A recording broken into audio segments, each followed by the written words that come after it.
Hello అండి, అందరికీ నమస్తే ఫ్రెండ్స్. ఈరోజు వీడియో వచ్చేసి 1 కప్పు రేషన్ బియ్యంతో పునుగులు అప్పటికప్పుడు ఎలా వేసుకోవాలో చూపిస్తాను. చాలా ఈజీగా వేసుకోవచ్చు. పిల్లలైనా పెద్దవాళ్ళైనా ఇష్టంగా తింటారు. ఒక బౌల్లోకి ఇలా రేషన్ బియ్యం 1 కప్పు తీసుకొని శుభ్రంగా 2-3 సార్లు బాగా కడిగి మంచినీళ్ళు పోసి నానబెట్టుకోండి.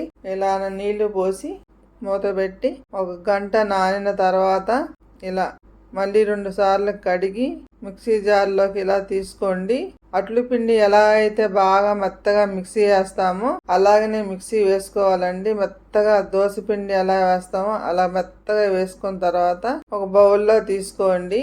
ఇలా బౌల్లో తీసుకొని నెక్స్ట్ మళ్ళీ మిక్సీ జార్లో 1 కప్పు బంగాళదుంప ముక్కలు తీసుకొని మెత్తగా మిక్సీ వేయండి. ఉడకబెట్టిన బంగాళదుంపలు ఎక్కువ నీళ్లు పోసుకోకుండా గట్టిగా మిక్సీ వేసుకొని ఇలా బౌల్లో తీసుకోండి. ఇలా ఒక బౌల్లో తీసుకొని 1 స్పూను జీలకర్ర, కొంచెం కొత్తిమీర, 3 పచ్చిమిరకాయ ముక్కలు చిన్న ముక్కలు వేసుకొని ఉప్పు తగినంత వేసుకొని ఇలా బాగా కలిపి ఇలా పూర్తిగా బాగా కలపాలండి. ఇలా బాగా పూర్తిగా కలిపి పక్కన పెట్టుకోండి. నెక్స్ట్ కళాయిలో నూనె వేడి అయినాక ఇలా చిన్న పునుగులు చిట్టి పునుగులు వేసుకుంటే పిల్లలు ఇష్టంగా తింటారు. ఇలా చాలా ఈజీగా చేసుకోవచ్చు. చాలా బాగున్నాయండి. ఇట్లా వేసుకుంటే మీరు ఒకసారి ట్రై చేయండి.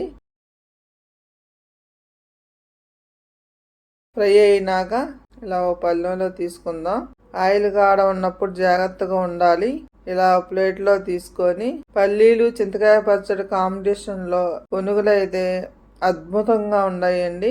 ఇలా పిల్లలకు పెట్టామంటే మళ్ళీ కావాలి అడుగుతారు, మళ్ళీ కావాలని అడుగుతారు. ఇలా ఉంటాయండి.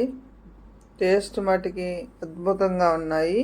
మీరు ఒకసారి ట్రై చేసి కామెంట్ పెట్టండి. ఉంటాను ఫ్రెండ్స్.